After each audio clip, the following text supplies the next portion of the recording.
Hello everyone, welcome to back my channel. I hope आप सबको first video पसंद आई हो। अगर जिसने नहीं देखा है वो जाके ज़रूर देखें। एंड आज का टॉपिक क्या है, कैसा है, आइए जानते हैं। तो चलिए देखते हैं सेंटेंस। सेंटेंस क्या है, सेंटेंस के क्या क्या पार्ट्स या कैसे उसके टाइप्स होते हैं, आइए जानते हैं। ठीक, सेंटेंस तो आप डेफिनेशन देख सकते हैं, इंग्लिश में है अभी। तो sentence is the group of words which makes us complete sense is called sentence. यानी कि अभी हम पीछे हिंदी में देख सकते हैं, अभी मैं इसको आपको बाद में बताऊंगी, पहले आप देख लीजिए ये भी कि वाक्य शब्दों का समूह होता है जिसका पूर्ण अर्थ होता है, उसे सेंटेंस कहते हैं। ठीक ना, हो गया कि वाक्य एक शब्द, पहले शब्द बना, अक्षरों के समूह से शब्द बना जिसका एक सेंस था, एक अर्थ था। अब वाक्य जो है वो शब्दों के समूह से मिलकर बनेगा, यानी कि छोटे छोटे शब्द वर्ड होंगे उनके समूह से मिलकर बनेगा, लेकिन उसका एक पूर्ण अर्थ होगा। ठीक, ऐसा कुछ भी नहीं कि कोई भी वाक्य आप बना दो जिसका एक पूर्ण अर्थ भी होना चाहिए। ठीक, तो वो हमारा क्या कहेगा, सेंटेंस कहलाएगा। इस सेंटेंस के हमारे प्रकार आ जाते हैं, देखिए 5 प्रकार के होते हैं। नंबर 1 असर्टिव सेंटेंस, जिसे हम साधारण वाक्य कहते हैं। इंट्रोगेटिव सेंटेंस, प्रश्नवाचक वाक्य। एक्सक्लेमेटरी सेंटेंस, विस्मयादि सूचक वाक्य। ऑब्जेक्टिव सेंटेंस, इच्छा या कामना सूचक वाक्य। इम्परेटिव सेंटेंस, आदेशात्मक वाक्य। तो बारी बारी से जल्दी से देखते हैं, डोंट वरी, ज़्यादा टाइम नहीं लूँगी। तो नंबर 1 असर्टिव सेंटेंस, वे वाक्य जो कथन करते हैं। ठीक, यानी कि कुछ कहते हैं, कुछ बताते हैं। ठीक, कि वे वाक्य जो कथन करते हैं या सूचना देते हैं साधारण वाक्य कहलाते हैं। ठीक, यानी कि ऐसा कोई वाक्य जिसमें ज़्यादा कुछ झाल झोल नहीं होता, सिंपल होता है, साधारण होता है, जिसमें कुछ थोड़ी बहुत बात कही गई हो या उसमें कोई सूचना दी गई हो या कोई बात बताई जा रही हो, etc। तो वो हमारा साधारण वाक्य हो गया। कि a sentence that makes a statement is called, कि ऐसा सेंटेंस जो एक साधारण स्टेटमेंट बनाता है, एक साधारण बात बोलता है, तो वो हमारा हो जाता है assertive sentence. Ram reads a book, Ram reads a book, Ram एक किताब पढ़ते हैं। यहाँ पे बहुत ही मतलब नॉर्मल बात कही है, इसमें कोई बढ़ाव चढ़ाव या कोई नॉट या कोई इंटरोगेटिव कुछ भी नहीं है, सिंपल सा वाक्य है, तो असर्टिव हो गया। She goes to school. ठीक, असर्टिव सेंटेंस 2 प्रकार के मिलेंगे आपको, affirmative sentence and negative sentence. तो अब आप देखते हैं अफर्मेटिव सेंटेंस, ऐसे वाक्य जिनसे सकार सूचना प्राप्त होती है। ठीक, असर्टिव था साधारण, इसके 2 भेद आ गए, अफर्मेटिव। अब अफर्मेटिव में होता है क्या कि इसमें ऐसा कोई वाक्य जिसमें साधारण सूचना या कोई सकारात्मक बात बताई जा रही हो, तो उसे हम अफर्मेटिव सेंटेंस कहते हैं, यानी कि पॉजिटिव सेंटेंस कहते हैं।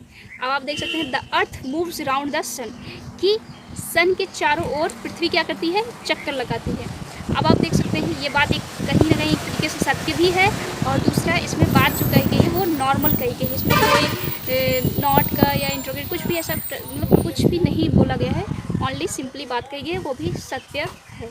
नंबर 2 आप देखते हैं ही ऑलवेज स्पीक्स द ट्रुथ, यहाँ पे भी सिंपल बोला गया है दैट ही, वो हमेशा सत्य बोलता है। अब वो सत्य बोलता है या नहीं, लेकिन यहाँ पे जो लाइन बोली गई वो एक नॉर्मल है, इसमें कोई संदेह नहीं, वो सत्य बोलता है ऑलवेज। निगेटिव सेंटेंस में आ जाते हैं, ये हमारा सेकेंड बी है, वो भी असर्टिव सेंटेंस का।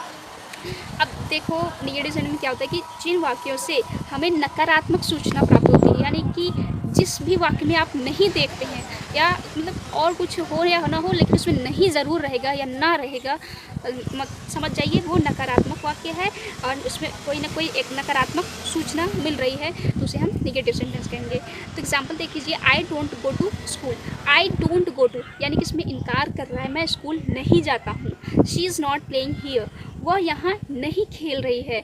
तो इस सब में कहीं ना कहीं आप देख सकते हैं नॉट का यूज़ जो किया गया है, ये हमारा एक नकारात्मक सूचना प्रदान कर रहे हैं, तो ये हमारा हो गया नेगेटिव सेंटेंस। अब इसके बाद आ जाते हैं नंबर 2, ये हमारा सेंटेंस का दूसरा टाइप है इंट्रोगेटिव सेंटेंस। ठीक, प्रश्नवाचक वाक्य। जल्दी से देख लीजिए कि वे वाक्य जो प्रश्न करते हैं, सिंपल सी बात है, ऐसा कोई भी वाक्य जो प्रश्न करता है या प्रश्न पूछता है उन्हें हम प्रश्नवाचक वाक्य कहते हैं। इंग्लिश में देख सकते हैं आप, a sentence that asks a question और questions, a sentence that asks a questions is called an interrogative sentence। Example देख सकते हैं आप, where do you live, तुम कहाँ रहते हो। तो कहीं ना कहीं देख सकते हैं ये पूछा गया है तुम कहाँ रहते हो, एक प्रश्न बता रहा है या प्रश्न पूछ रहा है। आप देख सकते हैं इसमें will you sing a song, क्या तुम एक गाना गाओगे, ये पूछ रहा है, ठीक, इसमें एक प्रश्न किया गया है, पूछ रहा है। ऐसे आप देख सकते हैं। ऐसे वाक्यों के अंत में एक हमारा नोट देख सकते हैं आप। जब भी क्वेश्चन सेंटेंस वाले होते हैं, कुछ भी होता है, क्वेश्चन वगैरह किया जाता है, तो उसमें एक ये मार्क लगा रहता है, इसे कहते हैं क्वेश्चन मार्क कहा जाता है। तो ये हमेशा ध्यान रखें और ये हमेशा होता है, ठीक। तो इंट्रोगेटिव सेंटेंस भी अभी आपने देखा, अफर्मेटिव सेंटेंस 2 प्रकार का था, अब इंट्रोगेटिव सेंटेंस भी 2 प्रकार के हैं। Number 1, single interrogative. तो सिंगल इंट्रोगेटिव में आते हैं कि ऐसे वाक्य जिसमें क्या शब्द प्रारंभ में होता है, यानी कि कोई भी सेंटेंस हो, उसके स्टार्टिंग में ही क्या बोल दिया जाए, ठीक। क्या तुम जानते हो, क्या तुम्हें पता है, क्या तुम वहाँ गए थे, जितने भी सारे हैं उसमें स्टार्टिंग में ही क्या आ जाते हैं, तो वो एक टाइप का मतलब से बोलते हैं सिंगल इंट्रोगेटिव। तो इसमें जो हेल्पिंग वर्ब्स होती हैं, ठीक, जब भी आप क्वेश्चन का जो है ट्रांसलेट करते हैं इंग्लिश में, तो उसमें हेल्पिंग वर्ब स्टार्टिंग में ही दे देते हैं। जब भी क्या आता है, इज़ आर, जैसे सेंटेंस होगा उसके रूल्स के हिसाब से इज़, एम, आर, वॉज, ये सब पहले ही आ जाएंगे, ठीक। यानी कि क्या के स्थान पर हम वाट नहीं लगाएंगे, हेल्पिंग वर्ब का यूज़ करेंगे, तो वो अलग रूल है उनका। अब आ जाते हैं डबल इंट्रोगेटिव पे। तो डबल इंट्रोगेटिव में आता है कि कहते हैं कि वह वाक्य जिसके बीच में कोई प्रश्न शब्द आए, यानी कि बीच में कोई प्रश्न किया गया हो कि क्या, कब, क्यों, कैसे, तुम वहाँ क्यों गए, तुम कैसे गए, तुम कहाँ गए थे, इट इस जितने भी सारे हैं वो बीच में आते हैं।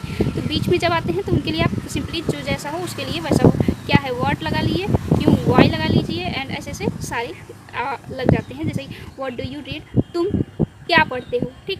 अब क्या बीच में है, तो क्या का अंग्रेजी हम पहले ला दिए, एंड इसके बाद जो भी रूल्स है उसके हिसाब से सब सेंटेंस बन गया, ठीक। नंबर 3 आ जाते हैं एक्सक्लेमेटरी सेंटेंस। एक्सक्लेमेटरी सेंटेंस विस्मय सूचक वाक्य, वे वाक्य जो हृदय के गंभीर भावों को व्यक्त करते हैं, यानी कि जो हमारे हमारे भाव होते हैं उनमें से जो बहुत ही सीरियस टाइप के मैटर्स होते हैं उनको व्यक्त करते हैं या हमारी फीलिंग्स को बताते हैं, तो हम उन्हें एक्सक्लेमेटरी सेंटेंस कहते हैं, ठीक। A sentence that express strong feelings is called exclamatory sentence। आप देख सकते हैं जो ऐसे सेंटेंस जो स्ट्रॉन्ग फीलिंग्स व्यक्त करें तो वो हमारी क्या कहलाती है, एक्सक्लेमेटरी सेंटेंस। आप इसके एग्जाम्पल देख सकते हैं आप कि as a firstly how fine the days is, पूछ रहा है कि दिन कैसा है या फिर दिन कितना अच्छा है, ठीक। Bravo, you have done well, यहाँ पे आप देख सकते हैं शाबाशी दी जा रही है कि ब्रावो, आपने अच्छा खेला, अच्छा किया, ठीक। कहीं ना कहीं अपनी भावना व्यक्त कर रहा है, अपने अंदर की जो फीलिंग्स है उसकी वो बता रहा है, ठीक। नंबर 4 आ जाते हैं ऑप्टेटिव सेंटेंस।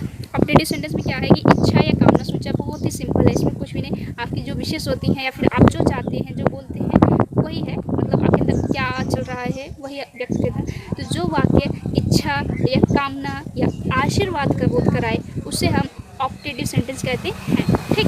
यानी कि इच्छा या कामना सूचक वाक्य। अ सेंटेंस दैट विशेस और blessed is called an optative sentence, यानी कि जिसमें विशेष शामिल होती हैं, ब्लेसिंग शामिल, जैसे कि बोलते हैं कि दीर्घायु हो, तुम जैसे किसी की बर्थडे पे आप देख सकते हैं कि आपकी जो है जियो हज़ारों साल वगैरह, ऐसे होते नहीं, विशेष होते हैं, ब्लेसिंग होती हैं, तो ये सब हमारे क्या है, एक ऑप्टेटिव सेंटेंस हैं, ठीक। एग्जाम्पल आप देख सकते हैं, यू लिव लॉन्ग, आप लंबे समय तक जियो, या फिर आपकी आयु लंबी हो। एडीसी, वुड दैट आई वो prime minister, would that I वो प्राइम मिनिस्टर, यानी कि ये हमारा एक अपना विश व्यक्त कर रहा है, दैट कि काश मैं प्रधानमंत्री होता, काश मैं राष्ट्रपति होता, तो ये सब एक हमारी विशेष हैं, कामना है, ठीक। तो ये सब क्या हो गई, हमारी ऑप्टेटिव सेंटेंस में आ जाती है।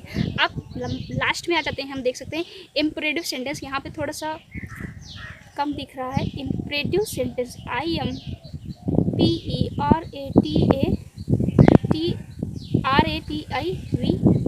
Okay. Imperative sentence, imperative sentence means आदेशात्मक, इसमें कुछ नहीं है, ओनली ऑर्डर्स हैं, कुछ भी इसमें शामिल नहीं है, सिंपल है। वे वाक्य जो आदेश देते हैं उन्हें आदेशात्मक वाक्य कहते हैं, यानी कि a sentence that expresses command is called an imperative sentence, यानी कि जो हमें कमांड एक्सप्रेस करती हैं, ऑर्डर एक्सप्रेस करते हैं, एडीसी, वो हमारे क्या होते हैं, इम्परेटिव सेंटेंस, यानी कि आदेशात्मक वाक्य। एग्जाम्पल देख सकते हैं आप, शट द डोर, दरवाज़ा बंद कर दो या दरवाज़ा बंद करो, ये कहीं ना कहीं एक ऑर्डर के रूप में आप देख सकते हैं, एक ऑर्डर दिया जा रहा है कि shut the door. Number 2, give me your pen, ये कहीं ना कहीं एक ऑर्डर भी देख सकते हैं या फिर एक पोलाइटली भी बोला जाता है। बट यहाँ पे एज आप अगर कोई टीचर है, टीचर मांगता है पेन, तो कहीं ना कहीं एक ऑर्डर भी बोलता है कि गिव मी योर पेन, ठीक, गिव मी योर पेन। तो ये सब हमारे क्या हो गए, आदेशात्मक हो गए। आदेश में आप बहुत सारे देख सकते हैं, बहुत सारी चीज़ें हैं, बैठ जाओ, सिट डाउन, स्टैंड अप, खड़े हो जाओ, ये सब क्या है, एक ऑर्डर है, ठीक। तो अब इसके बाद का जो भी टॉपिक है वो हम नेक्स्ट वीडियो में क्लियर करेंगे। तब तक के लिए बस इतना ही।